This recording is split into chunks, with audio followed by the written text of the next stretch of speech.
إن أول بيت وضع للناس للذي ببكة مباركا وهدى للعالمين فيه آيات بينات مقام إبراهيم ومن دخله كان آمنا ولله على الناس حج البيت من استطاع إليه سبيلا ومن كفر فإن الله غني عن العالمين.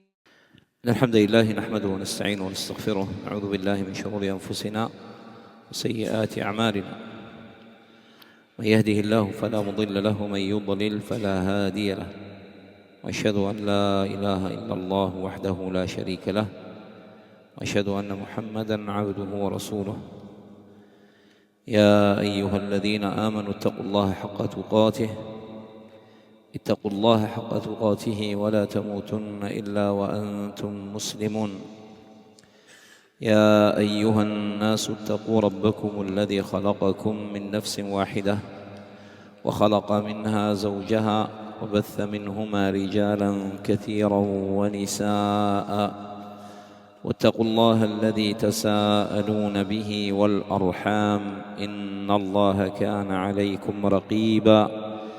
يا أيها الذين آمنوا اتقوا الله وقولوا قولا سديدا يصلح لكم أعمالكم ويغفر لكم ذنوبكم، ومن يطع الله ورسوله فقد فاز فوزا عظيما.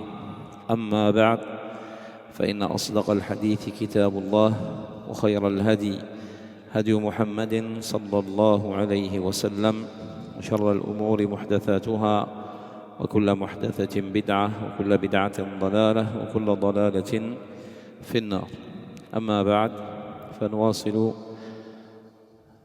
مناسك الحج خطوة بخطوة، وكنا قد شرعنا فيما يتعلق أحكام خاصة بالسفر يجدر بمن نوى وعزم على الحج والعمرة أن يتعلمها.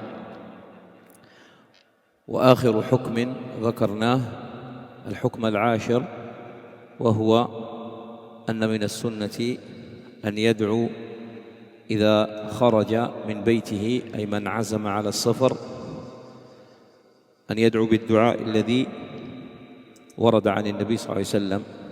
والحديث أخرجه الإمام أبو داود والترمذي من حديث أنس بن مالك رضي الله عنه مرفوعا أن النبي صلى الله عليه وسلم كان إذا خرج من بيته قال: بسم الله توكلت على الله ولا حول ولا قوة إلا بالله، اللهم إني أعوذ بك من أن أضل أو أضل أو أزل أو أزل أو أظلم أو أظلم أو أجهل أو يجهل علي. وجاء أنه يقال له: هديت وكفيت ووقيت وتنحى عنه الشيطان. وزاد الإمام أبو داود قال: فيقول يعني الشيطان لشيطان آخر: كيف لك برجل قد هدي وكفي ووقي.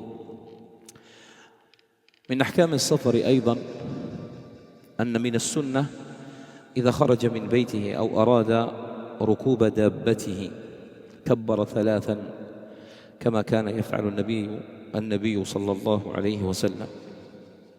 فكان صلى الله عليه وسلم يقول: بسم الله، فإذا استوى عليها قال: الحمد لله، سبحان الذي سخر لنا هذا وما كنا له مقرنين وإنا إلى ربنا لمنقلبون، اللهم إنا نسألك في سفرنا هذا البر والتقوى ومن العمل ما ترضى، اللهم هون علينا سفرنا هذا واطوي عنا بعده، اللهم أنت الصاحب في السفر والخليفة في الأهل، اللهم إنا نعوذ بك من وعثاء السفر، اللهم إني أعوذ بك من وعثاء السفر وكآبة المنظر وسوء المنقلب في المال والأهل والولد. وإذا رجع قالهن وزاد فيهن، يعني إذا رجع يأتي بهذا الذكر ويزيد: آيبون تائبون عابدون لربنا حامدون.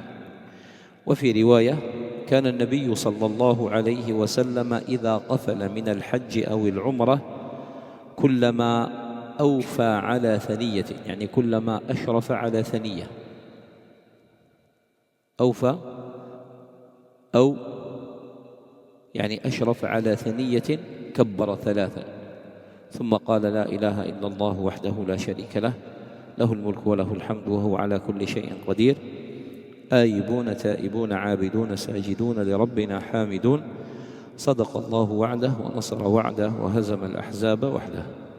وفي لفظ إذا قفل من الجيوش أو السرايا أو الحج والعمرة. والرواية الأولى رواها الإمام مسلم، والرواية الثانية متفق عليها، والرواية الثالثة عند الإمام مسلم أيضا. يبين عبد الله بن عمر رضي الله عنهما في هذا الحديث أن النبي صلى الله عليه وسلم كان إذا أراد أن يسافر وركب بعيره قال الله أكبر الله أكبر الله أكبر عند ركوبه، ثم قال هذا الدعاء العظيم. وجاء في رواية أنه كان ماذا كان يقول إذا جاء بهذا الدعاء؟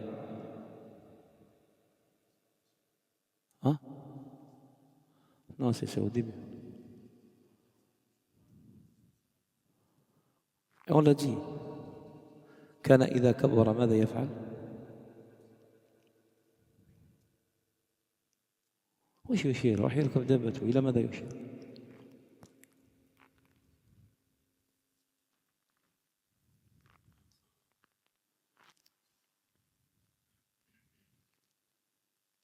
كان يبتسم صلى الله عليه وسلم.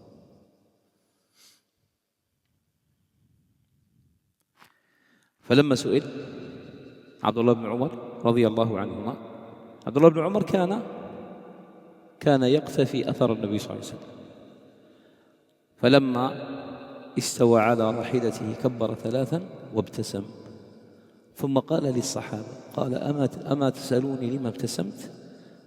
قال رأيت النبي صلى الله عليه وسلم يفعل كذلك. ثم قال هذا الدعاء العظيم. الدعاء العظيم هو دعاء السفر: سبحان الذي سخر لنا هذا وما كنا له مقرنين وإنا إلى ربنا لمنقلبون. ثم يدعو بدعاء السفر، وهذا يحفظ خصوصا لمن كان من عادته السفر. ثم قال هذا الدعاء العظيم والذي يتضمن الكثير من المعاني الجليلة، ففيه تنزيه الله عز وجل عن الحاجة والنقص، واستشعار نعمة الله سبحانه وتعالى، استشعار نعمة الله تعالى على العبد، وفيه البراءة من الحول والقوة، والإقرار بالرجوع إلى الله تعالى، ثم سؤاله سبحانه وتعالى الخير والفضل والتقوى والتوفيق للعمل الذي يحبه ويتقبله، كما أن فيه التوكل على الله سبحانه وتعالى وتفويض الأمور إليه، كما اشتمل على طلب الحفظ في النفس والأهل وتهوين مشقة السفر والاستعاذة من شروره ومضاره.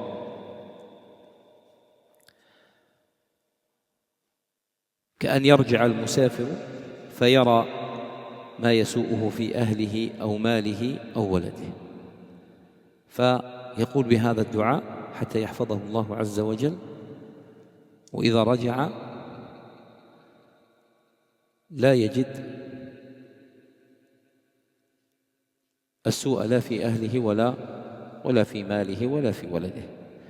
وذكر عبد الله بن عمر رضي الله عنهما في الرواية الأخرى أن النبي صلى الله عليه وسلم كان إذا رجع من سفره، إذا قفل راجعا، قال هذا الدعاء، وزاد قوله آيبون، أي نحن معشر الرفقاء راجعون، آبائي رجع، تائبون أي من المعاصي، عابدون من العبادة لربنا، حامدون شاكرون على السلامة والرجوع. وأنه كان إذا كان بمكان عال قال الله أكبر فيتواضع، يعني إذا علا ماذا يفعل؟ يتذكر أن الله عز وجل أكبر من كل شيء. فإذا رقى مكانا عال ماذا كان يقول؟ يقول الله أكبر فيتواضع أمام كبرياء الله عز وجل. ثم قال لا إله إلا الله وحده لا شريك له، له الملك وله الحمد على كل شيء قدير. وهذا إقرارا بأنه سبحانه وتعالى المتفرد في إلهيته وربوبيته وأسمائه وصفاته، وأنه جل وعلا الناصر لأوليائه وجنده.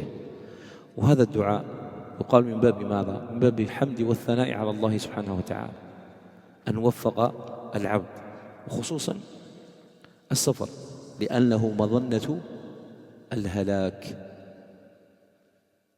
مظنة الهلاك. قديما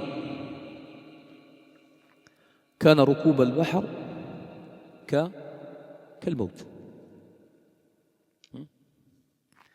فكان إذا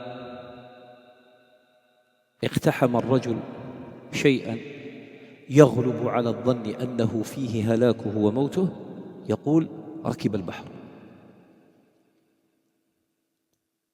وبحر. وهذا كناية على ماذا؟ على المخاطر التي تكون في البحر. ونفس الشيء اليوم، فما تدري ربما الطائرة تسقط. وهذا يعني السفر هو مظنة الهلاك. فلذا يؤوب ويرجع العبد إلى ربه سبحانه وتعالى ذهابا وإيابا، ويزيد على ذلك بحمد الله سبحانه وتعالى أن رجع إلى أهله وماله وولده سالما.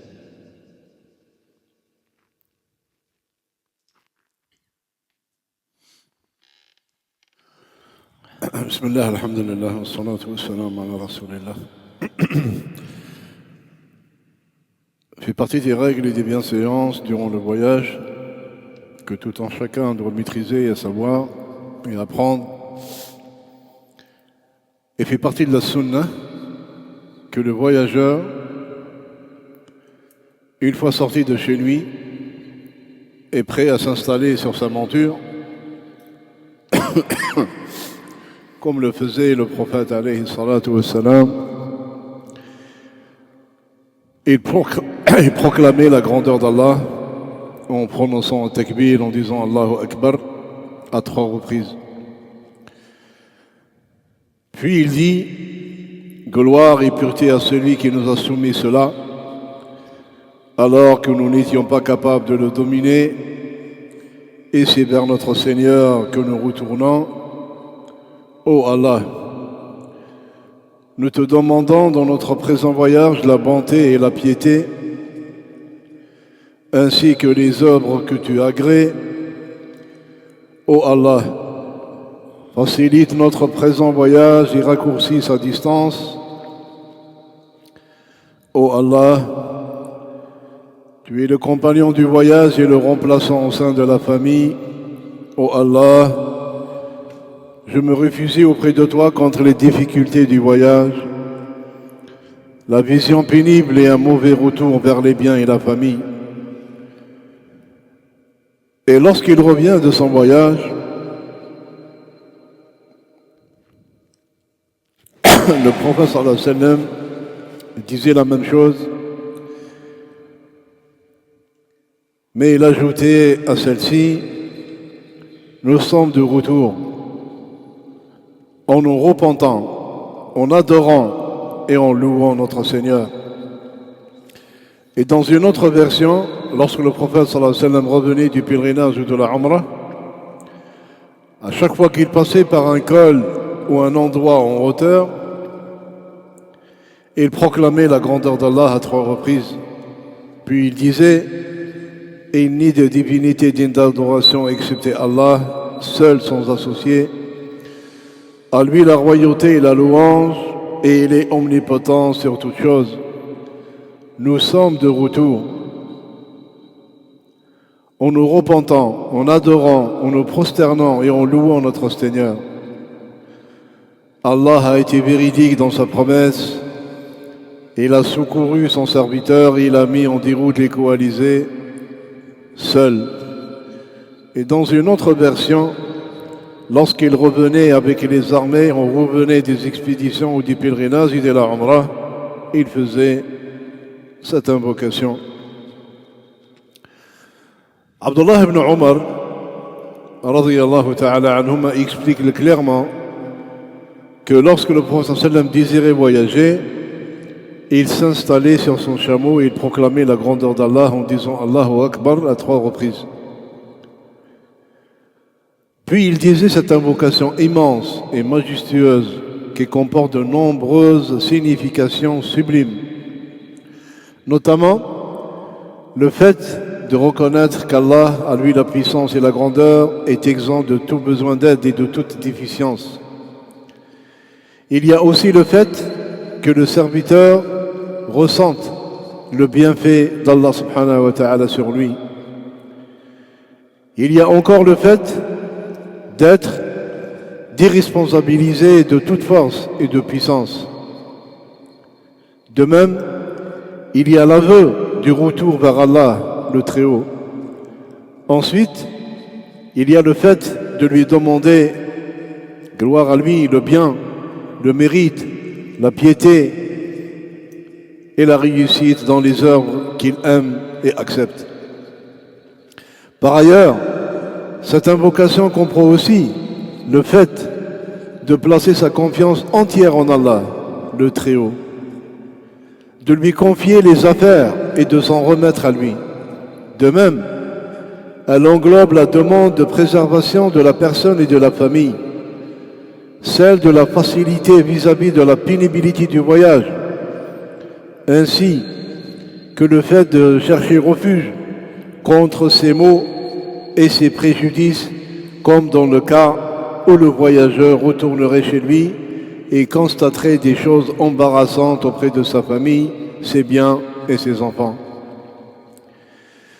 Et dans une autre version, Abdullah ibn Omar radiyallahu anhuma mentionne que lorsque le prophète sallam revenait de son voyage, il disait la même invocation en ajoutant « Nous sommes de retour », c'est-à-dire nous, les compagnons de voyage, rentrant chez nous, en nous repentant, c'est-à-dire dans nos actes de désobéissance, en adorant d'une adoration et en louant notre Seigneur, c'est-à-dire en le remerciant, en lui rendant grâce d'être en bonne santé et de retour chez soi. Et s'il se trouvait dans un endroit en hauteur, il disait « Allah est le plus grand », c'est-à-dire qui se montrait humble et modeste devant la grandeur d'Allah.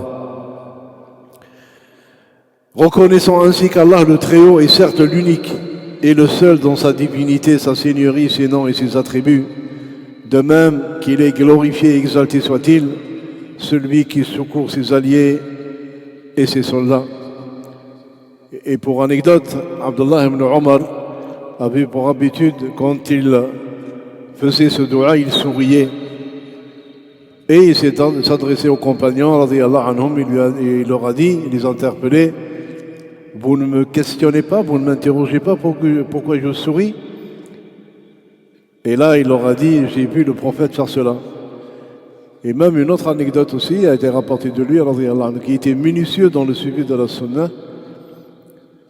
Même quand il sortait, il allait faire ses besoins, il sortait, il venait, il sortait, il souriait.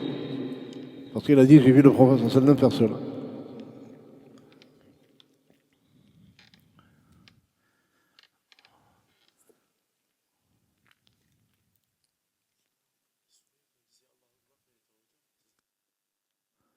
إذا استوى على مركوبه.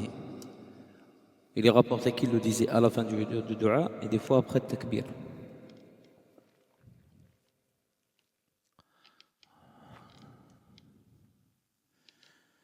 والمتأمل, يعني regardez subhanallah, méditez même par rapport à cette invocation. Que la personne, elle doit ressentir la présence et l'observation d'Allah subhanahu wa ta'ala pendant toutes ces situations. Et aussi, comment le prophète sallallahu alayhi wa sallam était avec l'évocation d'Allah Azza wa Jalla. يذكر الله سبحانه وتعالى في كل أحواله في حله وترحاله. Il évoquait Allah subhanahu wa ta'ala dans toutes les situations, en étant résident, en étant voyageur. يعني يستحضر مراقبة الله عز وجل له دائما. من آداب السفر أيضا أنه يستحب أن يرافق المسافر، أن يرافقه في سفره جماعة، فلا يسافر وحده، لحديث عبد الله بن عمر رضي الله عنهما الذي رواه الإمام البخاري قال قال رسول الله صلى الله عليه وسلم: لو يعلم الناس ما في الوحدة ما أعلم ما سار راكب بليل وحده. ما سار راكب بليل وحده. ومثل هذه الأحاديث تدل على كراهة الوحدة، يعني على أن يسافر العبد لوحده فيما يخشى المرء فيه على نفسه من ضعف وهلكة ومشقة، أو ما يخشاه من إغواء الشيطان وإضلاله، فإن الفائدة من وجود الرفقة والصحبة الصالحة لا تقتصر على الإعانة والمساعدة، بل الأهم أنها تثبت العبد على الخير والتقوى، فإن الشيطان من الاثنين أبعد، يكون أقرب إلى الواحد، وأبعد من الاثنين، وأبعد أكثر من الثلاثة، وهكذا. والظاهر من الحديث أن النهي وارد على من يسافر في الطرق الخالية الموحشة. أما الطرق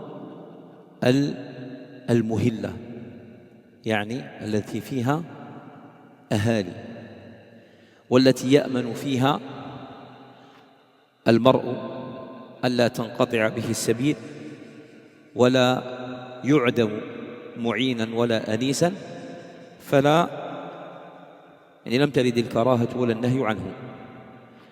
ومثله السفر في أيامنا هذه في الطائرات أو في السفن أو الحافلات، لأن من فيها كلهم يعتبرون رفقة،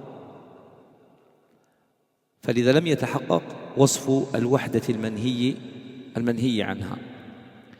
يقول الشيخ ابن عثيمين رحمه الله في فتاوى نور على الدرب، قال: وهذا يدل على الحذر من سفر الإنسان وحده، ولكن هذا في الأسفار التي لا يكون طريقها مسلوكا بكثرة. وأما الأسفار التي يكون طريقها مسلوكا بكثرة وكأنه في وسط البلد وما أشبه ذلك من الطرق التي يكثر فيها السالكون، فإن هذا لا يعد انفرادا في الحقيقة، لأن الناس يمرون به كثيرا، فهو منفرد في سيارته وليس منفردا في السفر، بل الناس حوله ووراءه وأمامه في كل لحظة. ويقول الشيخ الألباني رحمه الله في تعليقه على هذا الحديث، قال: ولعل الحديث أراد السفر في الصحاري والفلوات التي قلما يرى المسافر فيها أحدا من الناس، فلا يدخل فيها السفر اليوم في الطرق المعبدة الكثيرة المواصلات، والله أعلم.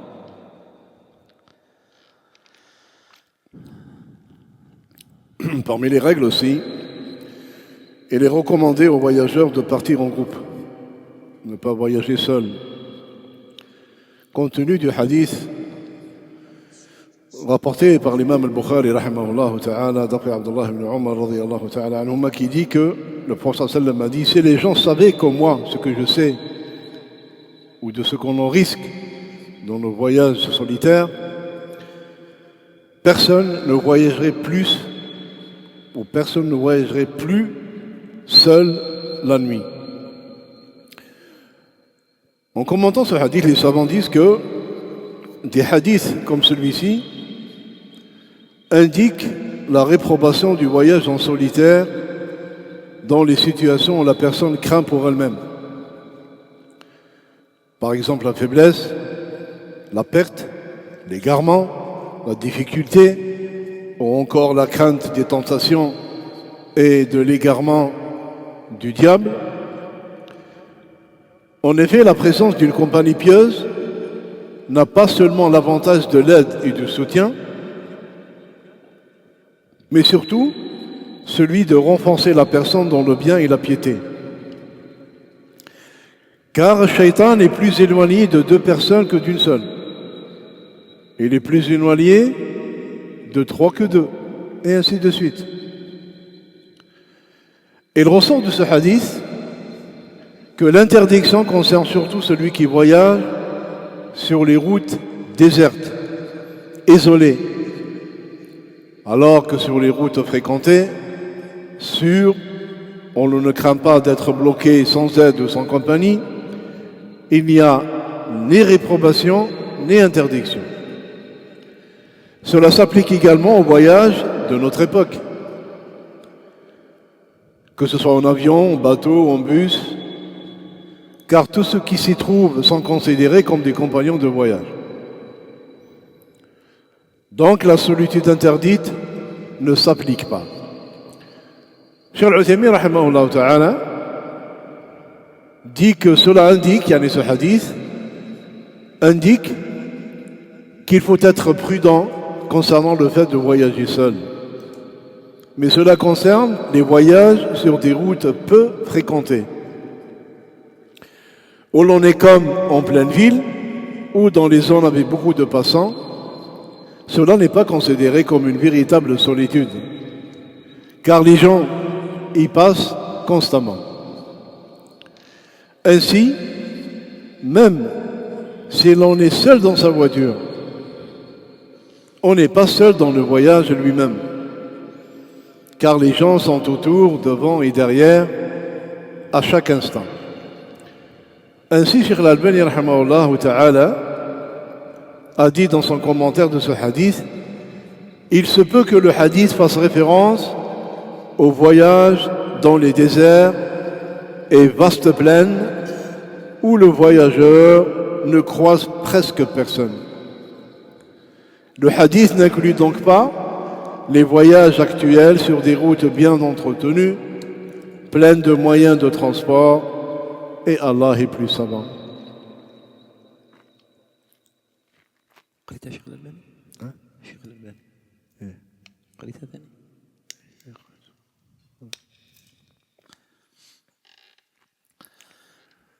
الحكم الثالث عشر: يستحب أن يؤمر الرفقة على أنفسهم أفضلهم وأجودهم رأياً، ويطيعوه لحديث أبي سعيد وأبي هريرة رضي الله عنهما قال رسول الله صلى الله عليه وسلم: إذا خرج ثلاثة في سفر فليؤمروا أحدهم. الحديث حسن، رواه أبو داود بإسناد حسن.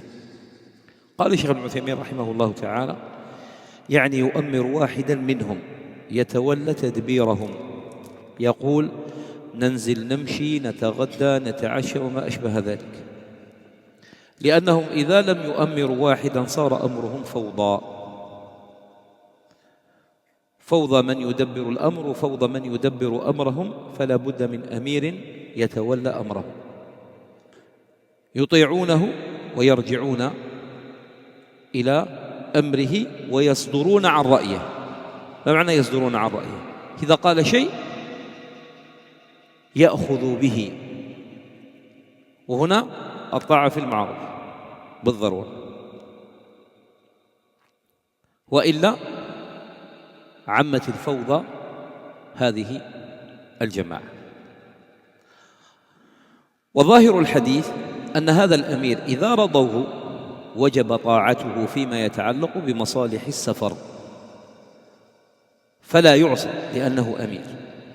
أما ما لا يتعلق بأمور السفر فلا تلزم طاعته، كالمسائل الخاصة بالإنسان هذه لا تلزم طاعته، لكن ما يتعلق بالسفر الذي جعل أميرا فيه تجب طاعته، إلا أنه لا يعني ذلك أن هذا الأمير يستبد يستبد أي ينفرد بالرأي، لا يشاورهم ويفرض عليهم رأيه حتى وإن كان رأيه غير صائب، بل يكون كما قال الله تبارك وتعالى: فاعف عنهم واستغفر لهم وشاورهم في الأمر.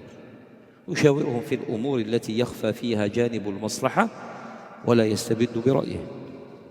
أما الأمور الواضحة فلا حاجة للمشورة فيها، وأما الأمور التي تشكل أو يتساوى فيها جانب المصلحة والمفسدة فلا بد من مشاورة الرفقاء. ويرجع إلى قوله في النهاية، واضح، حتى لا، هذا كامل، لماذا؟ حتى لا يدب النزاع والفرقة في الرفقة.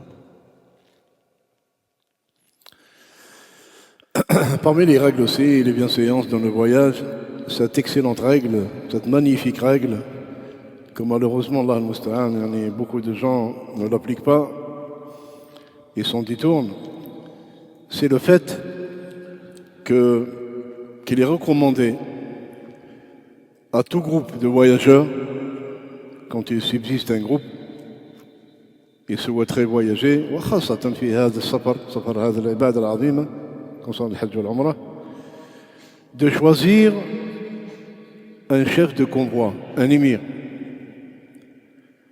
et qu'ils choisissent le meilleur d'entre eux, quelqu'un de calme, de raisonnable, quelqu'un d'écouter, de respecter, le plus sage, et de lui obéir. Une fois qu'on l'a choisi, on lui doit obéissance. Et bien sûr, hein, c'est pas la peine qu'on s'étale là-dessus. L'obéissance, elle est dans le ma'rouf, bi ta'atillah subhanahu wa ta'ala. Cela en vertu du hadith rapporté par Abu Sa'id al-Khudri et Abu Hurayra radiyallahu ta'ala anhum, que le messager d'Allah sallallahu alayhi wa sallam a dit qu'entre 3 personnes sont en voyage, qu'elle nomme l'un d'entre elles comme chef de convoi, comme émir. Hadith rapporté par Abu Daoud avec une chaîne de narration fiable. Cheikh Al-Uthaymin rahimahullah, commentant ce hadith, il dit: cela signifie que ces gens-là qui sont en voyage doivent désigner un responsable parmi eux qui prendra en charge l'organisation de leur voyage. En disant par exemple, le responsable là, au cours du voyage, il va leur dire: on s'arrête ici, là on marche, on continue, on roule, là on va déjeuner, on va dîner, on va faire ceci, on va faire cela, pour le bien-être du voyage. Car s'ils nomment personne, leurs affaires deviendront chaotiques. Qui va gérer? Qui va décider? Il est donc sage de désigner un émir pour ce voyage, pour prendre en main les affaires de leur voyage. Et le sens apparent du hadith montre que s'ils l'acceptent comme chef, ils se sont consultés, ils ont choisi ce chef-là, cet émir-là, et ils doivent lui obéir dans tout ce qui concerne les intérêts du voyage. Maintenant, on ne lui désobéit pas car il est l'émir du voyage. Quant aux choses qui ne concernent pas le voyage directement, comme les affaires personnelles de chacun, il n'est pas obligatoire de lui obéir. Mais globalement, tout ce qui concerne le voyage, on lui doit obéissance. Toutefois, Cheikh Rahimahullah il dit, toutefois, cela ne signifie pas que cet émir peut imposer ses décisions de façon arbitraire, de façon autoritaire. Au contraire, il doit agir comme Allah subhanahu wa ta'ala l'a ordonné dans le sens du verset: pardonne-leur, implore le pardon pour eux et consulte-les au sujet des affaires. Et il doit les consulter dans les affaires où l'intérêt n'est pas clair. Maintenant, c'est vraiment, lui, il voit l'intérêt, il est clair, et c'est celui-là. Ils commandent et ils obéissent. Mais dans des choses où c'est pas vraiment clair, ça serait bien de se consulter. Et même s'il y a grande divergence dans la consultation, la décision lui revient en tant que chef de groupe. Mais pour les affaires évidentes, qui sont vraiment claires, il n'y a pas besoin de consulter. Et pour les choses incertaines où les avantages et les inconvénients se valent, dans ce cas-là, ça serait bien de consulter ses compagnons de voyage. Et cette règle et cette remarque, elle est très très importante, surtout pour le Hajj et pour l'Umrah. Car au Hajj, c'est possible que le guide que vous avez choisi, qui représente le consultant, et surtout, yani, maintenant, comment il s'organise le Hajj. C'est lui le lien avec les sociétés de qui vous avez acheté les forfaits et les pèlerins. Par exemple, vous êtes à l'aéroport, vous arrivez à Jeddah. Il y a des démarches administratives à effectuer. Si le guide il vous dit il y a du monde, restez dans cet endroit le temps qu'on va finir les démarches administratives. Tu n'as pas à lui dire écoute, moi je ne vais pas attendre, je vais prendre mon taxi, je vais voir directement à Mecca. Pourquoi tu es venu à la rencontre?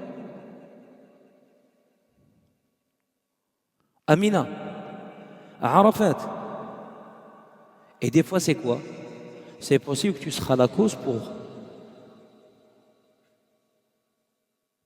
pour provoquer des problèmes et des fois des amendes à qui? À la société avec qui tu es parti.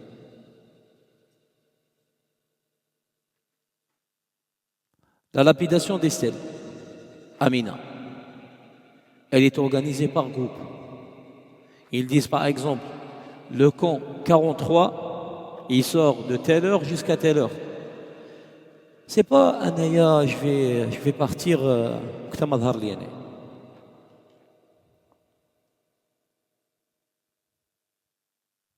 voilà. D'où l'importance de cette règle. Le guide, il te dit, n'y va pas à Namira, le jour de Arafat. Il te dit par expérience.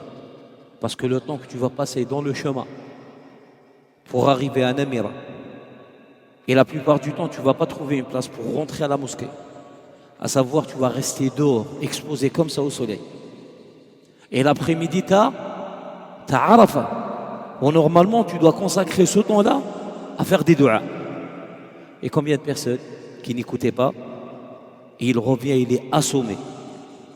Et il a pris un coup de soleil, il n'arrive même pas à tenir debout. Pourquoi? Parce qu'il n'écoute pas.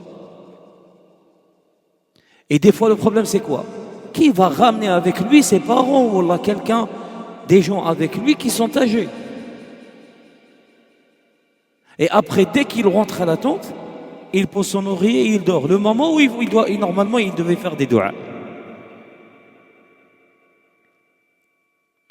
Alors, dans ce cas-là, au moment que tu sais que tu es avec un guide qui a de l'expérience, s'il te dit fais une chose, il ne va pas te priver de l'hasanat ou de l'khayr, loin de ça. Mais c'est pour t'orienter par rapport à ce qui est meilleur, pour que tu profites mieux. Olakin, il y a des gens, ils sont sensibles et, comment dire, une allergie. Voilà. Et ils ont une allergie par rapport à l'autorité. Il n'aime pas qu'on lui dicte quelque chose ou on lui dit fais ça ou fais pas ça. Ah, tu sais quoi? Prends ton avion, il va tout seul, si tu veux. Si tu ne peux pas être cette personne sous l'autorité d'un guide ou d'un groupe, tu vas faire plus de problèmes que de bien. واضح. هذه جد مهمة. Là-bas, c'est eux qui décident quand est-ce que tu vas sortir des tentes pour la lapidation des stèles. C'est eux qui décident par rapport au tirage au sort quand est-ce que tu vas prendre le bus pour aller à Arafat. Et pour quitter après Arafat pour revenir à Muzdalifa. C'est pas je prends mon sac à dos et je vais tracer à pied. Et des fois, on a eu des problèmes avec des gens pareils.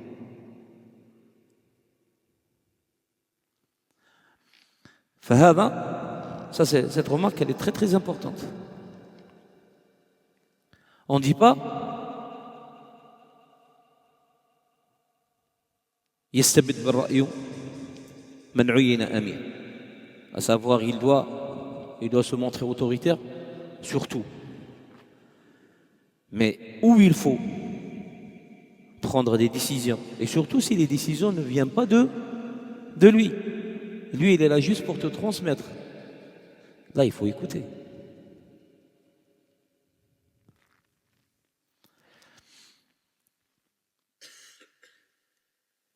En plus, les frères, Allah barik fikoum, là, il y a une forme d'égoïsme.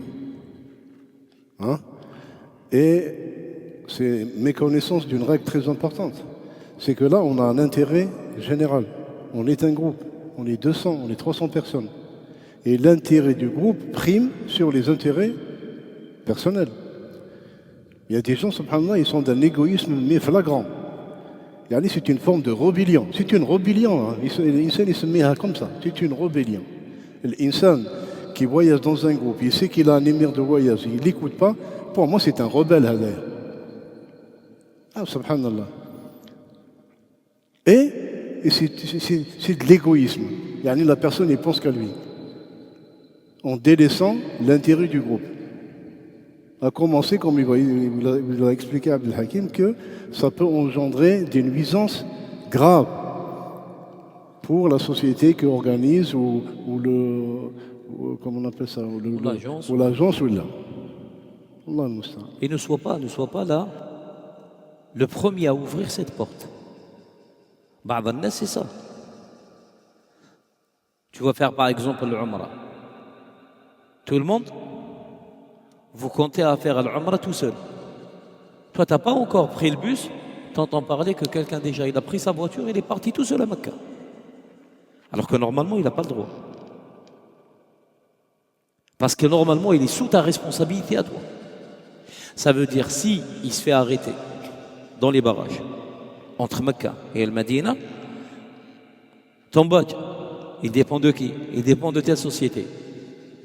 Et ils ne vont pas te parler à toi. Ils vont te bloquer, ils vont contacter directement la société. Pourquoi vous lui avez donné l'autorisation de voyager tout seul?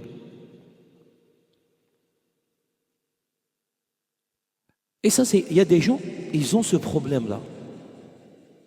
Tu arrives à Mecca, tu leur dis, écoutez, reposez-vous, on va faire l'Umrah par exemple à telle heure. Ya hasra. Au moment que toi, tu as regroupé le groupe, tu te trouves, il est revenu, il a quoi? Il s'est déjà rasé la tête ou quoi? Et j'ai fait l'Umrah tout seul. Ça veut dire, lui, il pousse les autres. Il ouvre la porte. Voilà.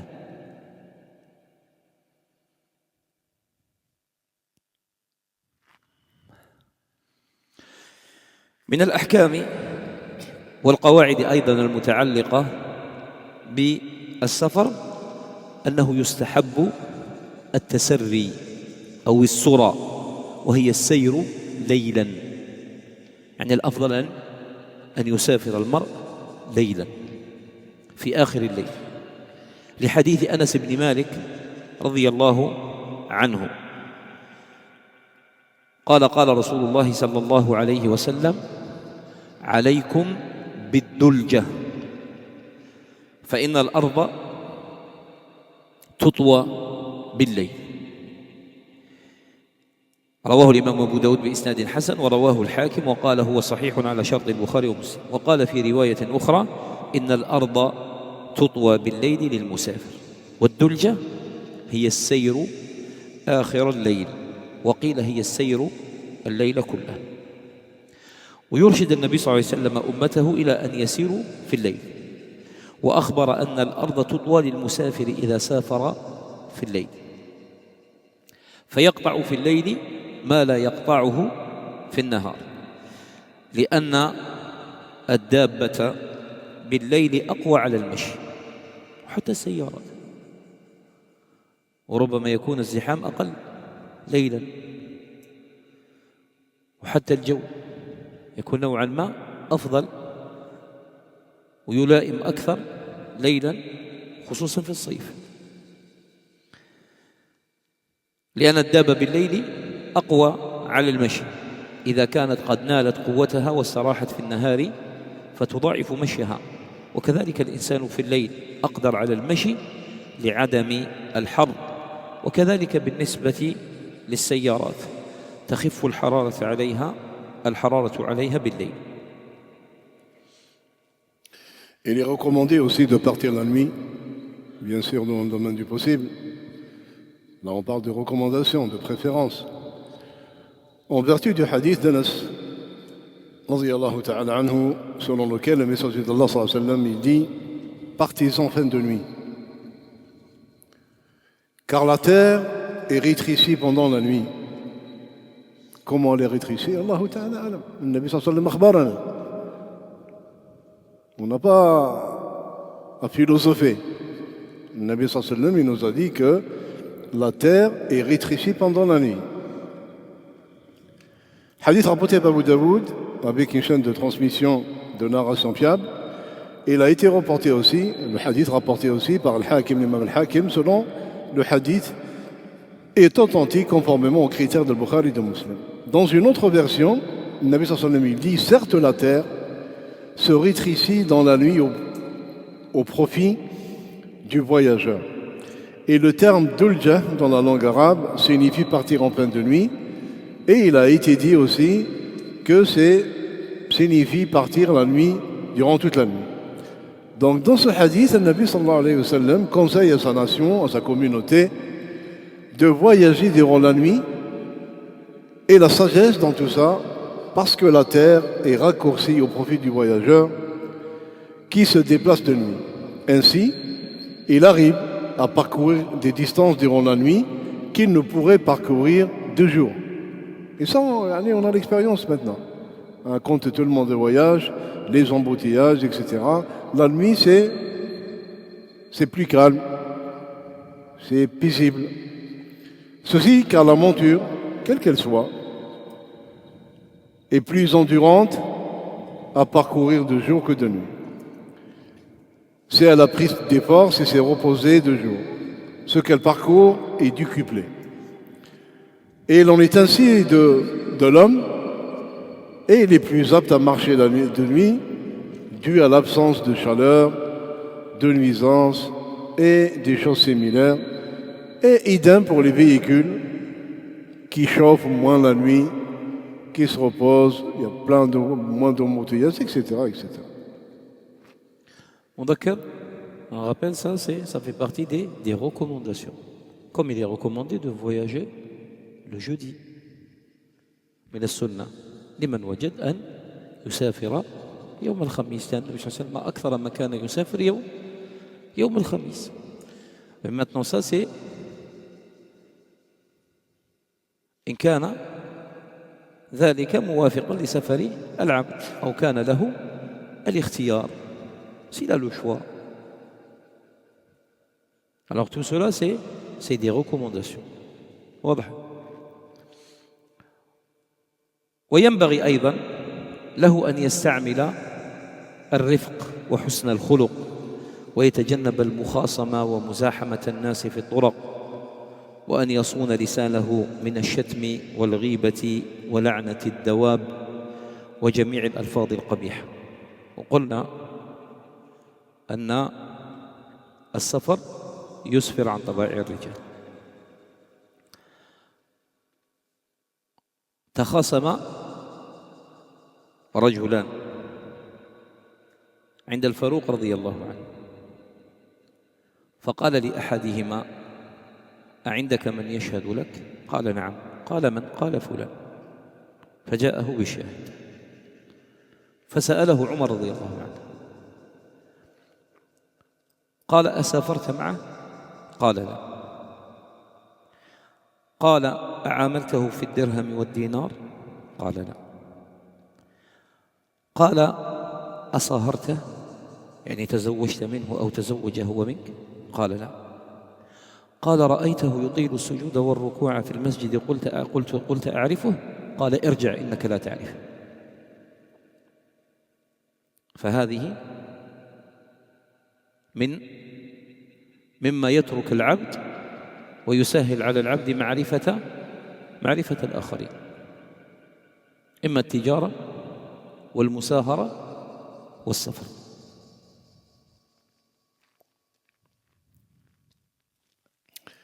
Également, il est recommandé aux voyageurs d'employer les méthodes douces quand on est en voyage, d'observer les bonnes manières, d'éviter les querelles, la bousculade et de préserver sa langue contre l'insulte, la médisance, la profération d'injures, même contre les animaux, et tout autre mauvais propos. La personne doit être exemplaire.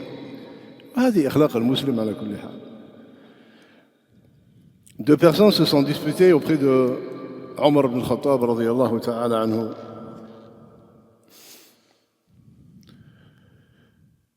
Et il a demandé à l'un d'eux de ramener des témoins pour que Omar radiyallahu ta'ala anhu statue sur leurs différends. Donc la personne, il a ramené un témoin. Il a dit: tu le connais? Il a dit: oui, je le connais. Il a dit: est-ce que tu as voyagé avec lui? Il a dit: non. Tu as commercé avec lui? Elle est dans le cas des ventes, d'achat. Il a dit: non. Est-ce qu'il fait partie de tes proches par alliance? Il lui a dit: non. Il lui a dit: tu l'as vu, fait le masjid, se prosternant, s'inclinant, etc. Il a dit: non. Il a dit: allez, circule. Tu ne le connais pas. Donc c'est des paramètres. Il a dit: tu l'as vu prolonger ses prosternations et ses inclinations à la mosquée, tu as cru le connaître? Il a dit: rentre chez toi, tu ne le connais pas. Et surtout le voyage, le voyage, il dévoile.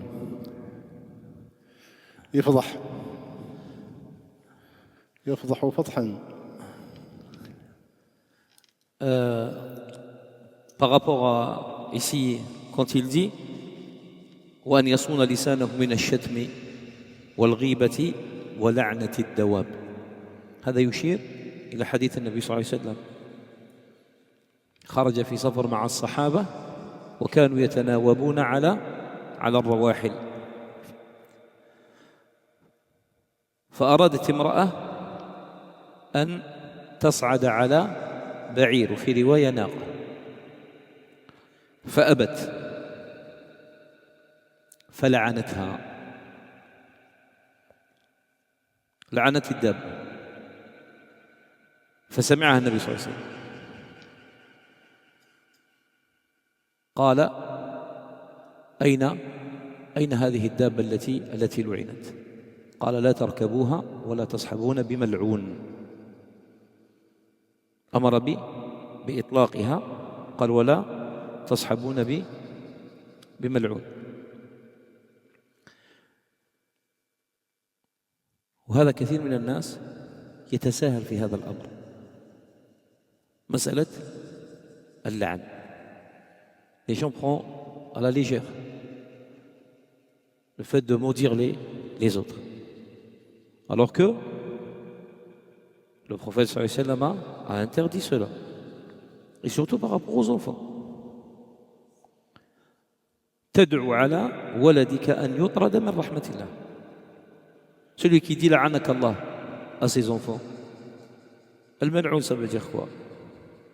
Qu'il soit privé de la miséricorde d'Allah Azza wa Jal. Alors il ne faut pas prendre ces paroles ou ces propos à la légère. Il est rapporté que le prophète sallallahu alayhi wa sallam est sorti en voyage. Ils n'avaient pas beaucoup ou assez de montures. Et il montait sur ces montures à tour de rôle. Et quand c'était le tour d'une femme, elle voulait monter sur une chamelle et dans une autre version sur un chameau. Et le chameau n'a pas laissé la femme monter dessus. Qu'est-ce qu'elle a dit? Elle a dit la'anak Allah. Elle l'a menti. Le prophète sallallahu alayhi wa sallam, il a entendu. Il a dit, elle est où cette monture qui a été maudite? Ils ont dit c'est celle-là. Il a dit lâchez-la. Et pour éviter qu'on soit accompagné par une monture maudite. واضح. فعلى هذا مسألة اللعن ومسألة السب خصوصا السب كثير من الناس يطلق لسانه وبدون داع ولا سبب. Ça c'est quoi? C'est question d'habitude. La personne, elle est vulgaire, elle est grossière. Il ne peut pas s'empêcher. Il n'arrive pas à retenir sa langue. Utilise au contraire. استعمل هذا اللسان فيما يرضي الله عز وجل. بدل ما تستعمله في السب والقول البذيء والفاحش profite à faire des adhkar. النبي صلى الله عليه وسلم qu'est-ce qu'il a dit? عمرو بن العاص رضي الله عنه en décrivant le prophète صلى الله عليه وسلم قال لم يكن لا بالفاحش ولا بالبذيء. Il a dit n'était pas, le prophète صلى الله عليه وسلم, c'est pas quelqu'un de grossier, il ne prononçait pas des propos obscènes, c'était pas quelqu'un qui levait sa voix dans les marchés.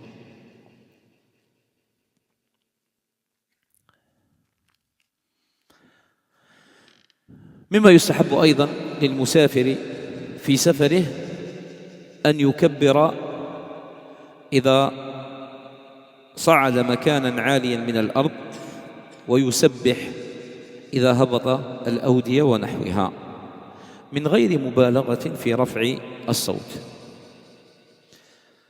قال الإمام السخوي رحمه الله في الابتهاج قال يستحب التكبير إذا صعد الثنية وشبهها والتسبيح إذا هبط الأودية ونحوها بخفض صوت وخضوع ورقة واستكانة وخشوع. وقال الحافظ ابن رجب الحنبلي في فتح الباري في شرح صحيح البخاري، قلنا أيضا للحافظ ابن رجب شرح للبخاري ولكن لم يكمله رحمه الله. قال أما النهي عن رفع الصوت بالذكر فإنه المراد به المبالغة في رفع الصوت.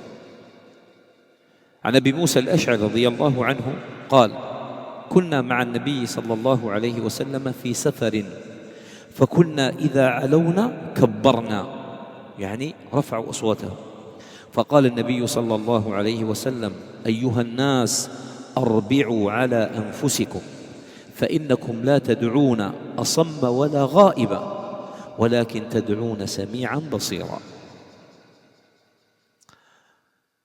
ينظر أيضا لمجموع الفتاوى لشيخ الإسلام تيمية رحمه الله. وقال الإمام الجوزي رحمه الله لما كان الصعود ارتفاعا ناسبه التكبير أي أن الله سبحانه وتعالى أكبر من كل كبير وأعلى من كل رفيع. ولما كان النزول انهباطا ناسبه التنزيه لمن لا يوصف بما ينافي العلو. ولذا ماذا يقول الله أكبر إذا علا ورقى مكانا عال ويسبح يقول سبحان الله إذا هبط واديا. وقال أبو العباس الإمام القرطبي رحمه الله قال تكبيره صلى الله عليه وسلم في هذه المواضع المرتفعة إشعار بأن أكبرية كل كبير إنما هي منه، يعني الأكبرية كل كبير إنما هي منه، وأنها محتقرة بالنسبة إلى أكبريته سبحانه وتعالى وعظمته. وتوحيده الله تعالى هناك فيه إشعار بانفراده سبحانه وتعالى بإيجاد جميع الموجودات وبأنه المألوه، أي المعبود في كل الأماكن من الأراضين والسماوات، كما قال سبحانه وتعالى: وهو الذي في السماء إله وفي الأرض إله. Il est recommandé également aux voyageurs de dire Allahu Akbar chaque fois qu'ils se retrouvent sur une hauteur et de dire Subhanallah chaque fois qu'ils descendent dans une vallée, etc.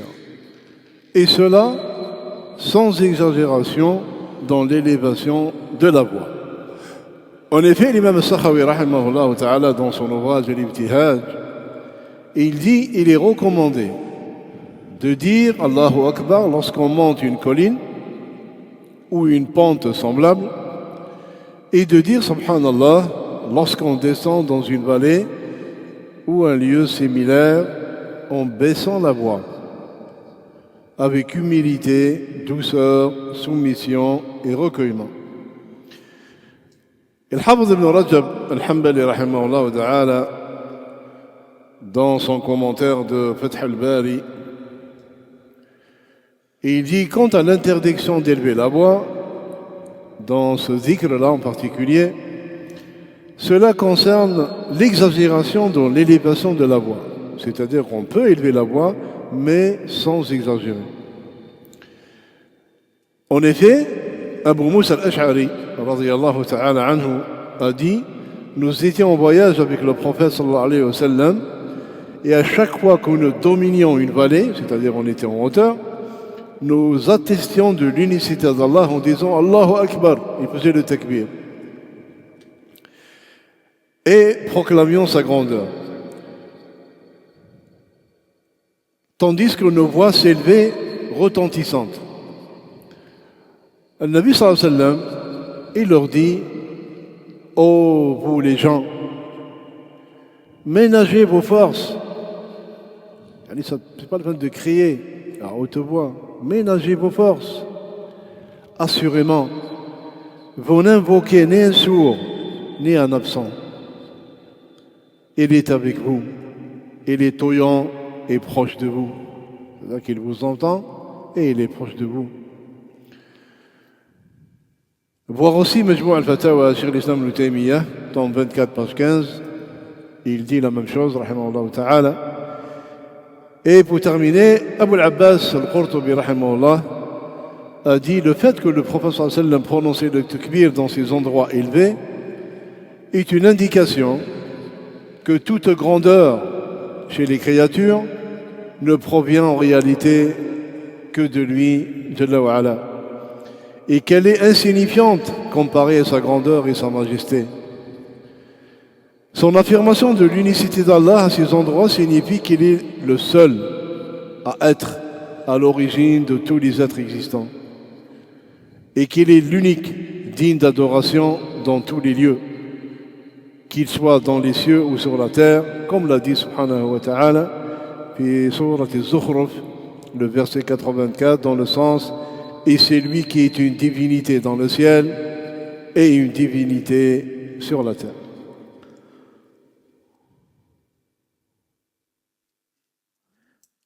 ومما يستحب أيضا للمسافر أنه إذا أشرف على قرية يريد دخولها أن يقول هذا الذكر، يقول اللهم رب السماوات السبع وما أضللن، ورب الأراضين السبع وما أقللن، ورب الشياطين وما أضللن، ورب الرياح وما ضرين، فإنا نسألك خير هذه القرية وخير أهلها ونعوذ بك من شرها وشر أهلها وشر ما فيها. وهذا الحديث الوارد في دعاء دخول القرية رواه الإمام النسائي رحمه الله في السنن الكبرى عن صهيب بن سنان الرومي رضي الله عنه.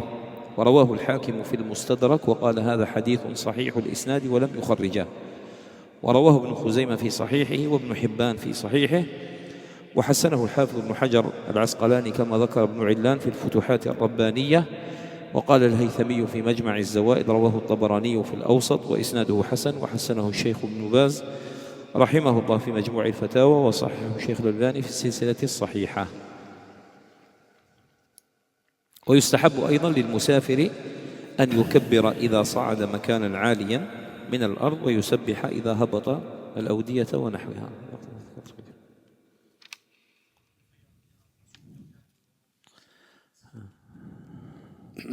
Un scooter devant montrer là, comme celui qui a un scooter, qu'il le déplace.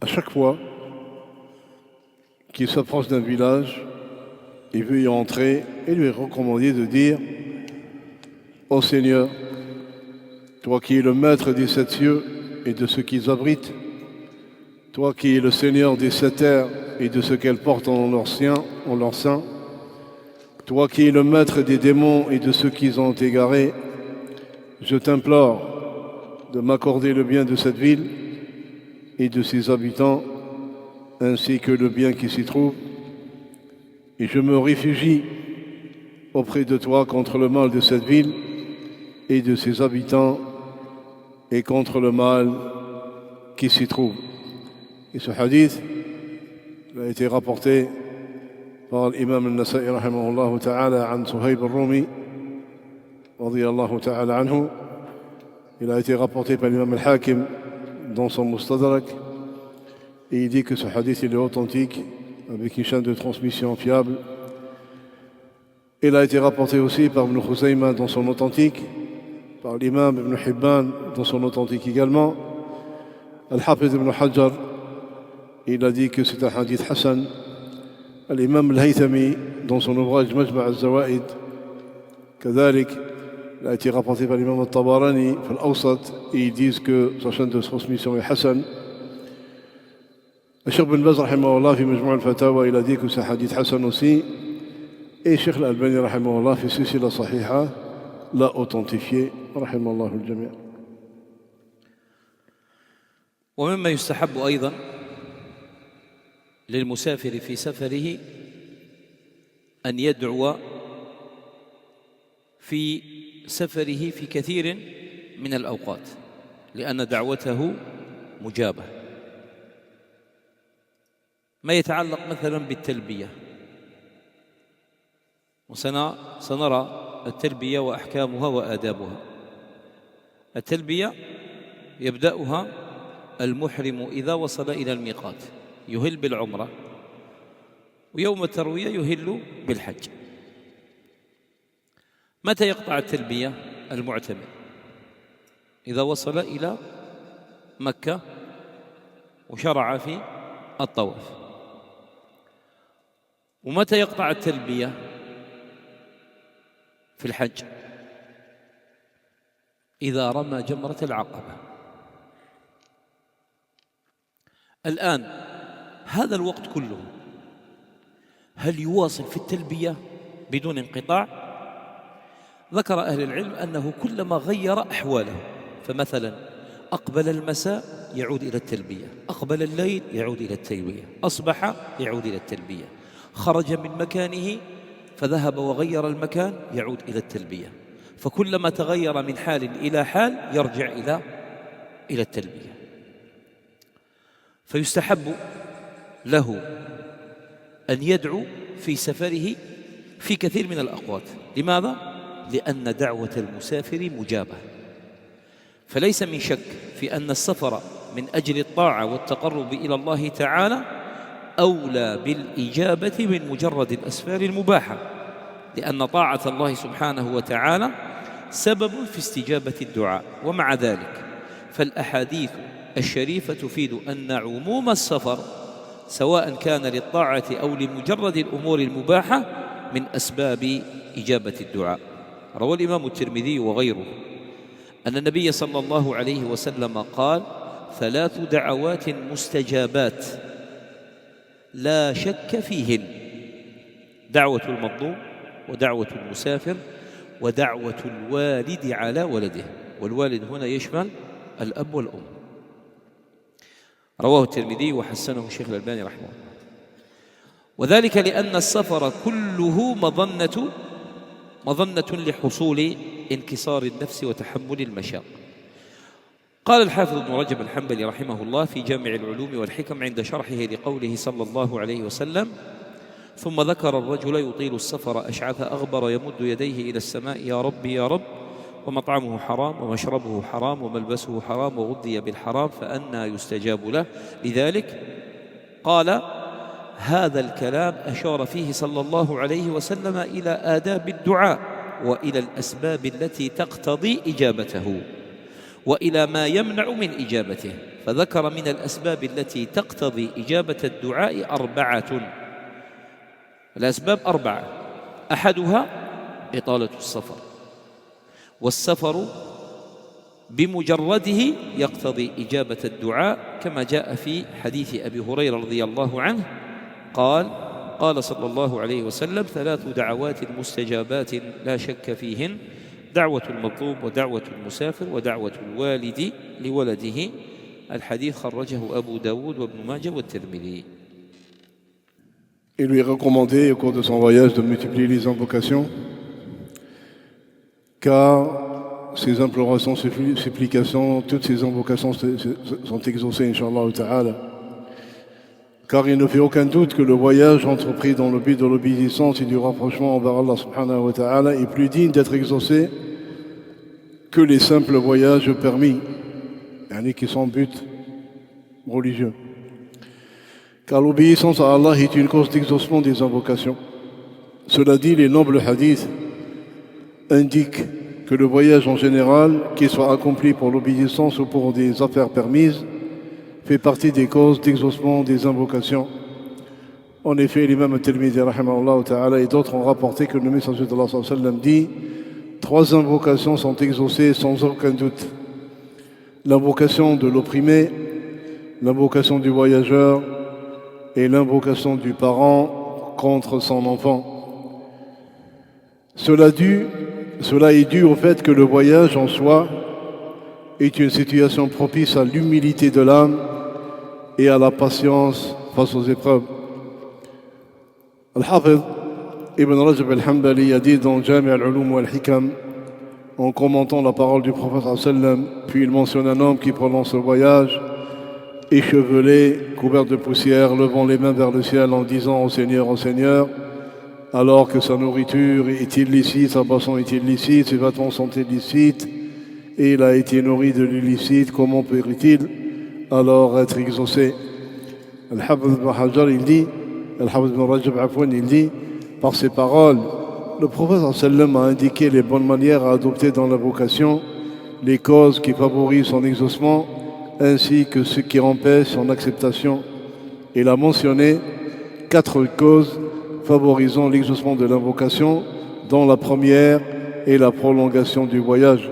Car le simple fait de voyager est une cause d'exaucement, comme dans le hadith d'Abu Hurayra, radiyallahu ta'ala anhu, le messager d'Allah sallam a dit: 3 invocations sont exaucées sans aucun doute: l'invocation de l'opprimé, l'invocation du voyageur et l'invocation du parent en faveur de son enfant. Un hadith rapporté par Abu Dawud ibn Majah et At-Tirmidhi, qu'Allah leur fasse tous miséricorde. Question?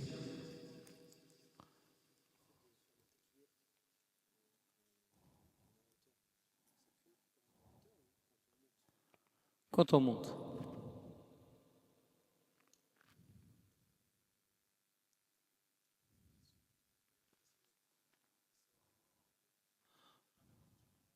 نعم.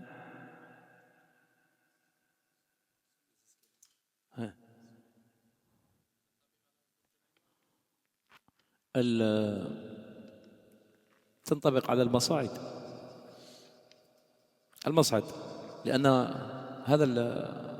هذه الأدعية جاءت في المركوب، فبعض أهل العلم ذكره أنه من السنة أن يقول هذا الدعاء أيضا في المصاعد. Quand la personne elle utilise les ascenseurs aussi, elle dit Subhanalladhi sakhara lana hadha wa ma kunna lahu muqrinin wa inna ila rabbina lamunqalibun. واضح؟ لأن هذا من التسخير. C'est-à-dire Allah subhanahu wa ta'ala il lui a facilité ce moyen pour monter.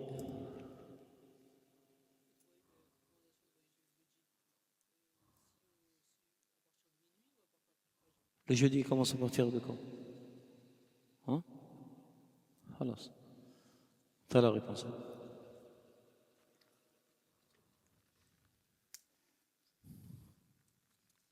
خلاص؟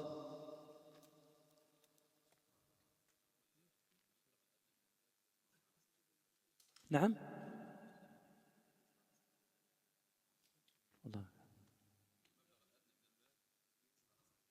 هي الذي يبلغ به الحج الآن ما يبلغ به الحج. متى يصير الحج واجب؟ متى توفرت الاستطاعة بكم؟ الحج il devient obligatoire quand la personne elle a cette capacité physique et financière. Alors la capacité financière c'est quoi? Au moment qu'il peut payer son hajj à condition et laisser aussi pour sa famille. C'est pas يخلي ولاده ضايعين ويروح الحج. ها؟ واضح؟ عليه أن يترك لهم ما يقوتهم حتى يرجع. واضح؟ 10 000 euros le voyage. نعم 6000. 6000. وين هذا؟ ورينا خويا ورا 6000 نمشيو معاك اسيدي. ها؟ فين هذا؟ وين راه؟ يا 6000. باغ بيس؟ 6500. ولا على الناقة بالجمل. Regardez. Ce qu'il faut savoir, que les tarifs qui sont affichés sur la plateforme, ils sont sans le vol. D'accord? Et le vol, des fois, il monte jusqu'à 2000 euros. Cette année, c'est entre 7800 et il y a jusqu'à 15 000. Hein? وهذا sans les taxes. Hein? Mais c'est pas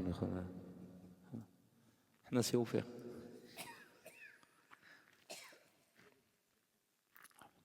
Non, par rapport à ça, c'est quand même c'est cher. Allah المستعان. صلى الله عز وجل أن ييسر لكل مسلم أداء هذا الركن.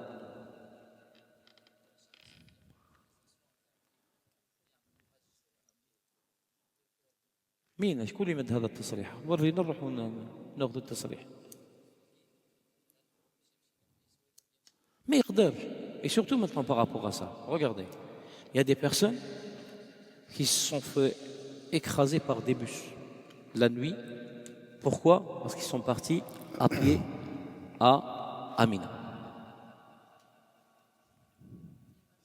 حتى فيه ممشى. بس الناس شكون اللي يعرف الممشى هذا؟ كبار السن. سي كوا لا كيستيون بور ما نسمعوش. تا كيستيون باش يسمعوا الناس.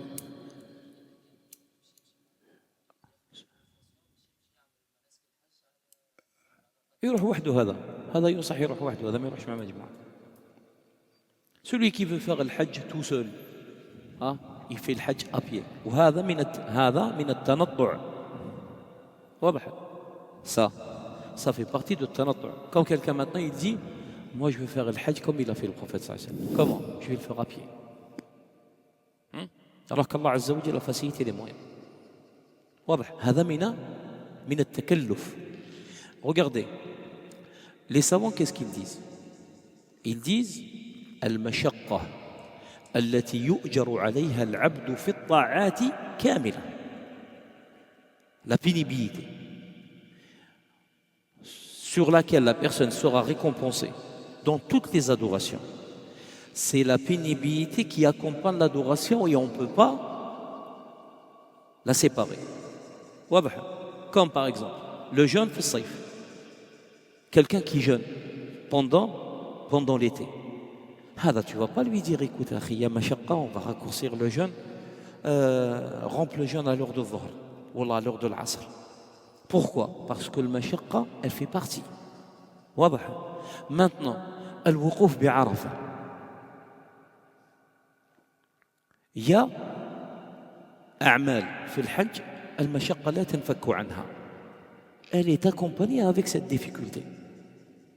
Là, المشقة هذه على قدر المشقة يكون الأجر. La récompense, elle est proportionnelle à l'effort et à la pénibilité. Mais par contre, المشقة التي تتعمدها أنت, المشقة que c'est toi. Tu as le bus, toi tu veux partir à pied. Tu as l'avion, toi tu veux partir à pied. فهذا لا يظن ظان أن هذا من الحصول على الأجر أكثر. إنما المشقة التي لا يتعمدها المرء elle fait partie de l'adoration. Le prophète sallallahu alayhi wa sallam il a dit à Aïcha radiyallahu anha, elle est arrivée à Mecca, elle n'a pas pu accomplir l'Umrah. Et pourtant elle était avec le prophète sallallahu alayhi wa sallam. Une fois qu'ils ont terminé le Hajj, elle s'est mise à pleurer et le prophète sallallahu alayhi wa sallam lui a dit pourquoi tu pleures? Elle a dit toutes tes épouses rentrent avec une Umrah et un Hajj et moi je rentre avec un Hajj. Le prophète sallallahu alayhi wa sallam qu'est-ce qu'il a dit? Il a dit à son frère Abdurrahman, sors-la jusqu'à At-Tan'im wa adkhilha bi'umrah. Là, ça veut dire qu'elle a fait un trajet en plus par rapport aux autres. Et c'est là où le prophète sallallahu alayhi wa sallam il a dit wa'lami anna ajraki ala qadri nafaqatiki wa nasabiki. Ça veut dire et la récompense, au moment que tu as fait un effort en plus, et ben tu auras une récompense en plus. Mais maintenant, المشقة التي ليست هي من أصل الطاعة هذه لا يتكلفها المرء وإلا تصير من المبالغة.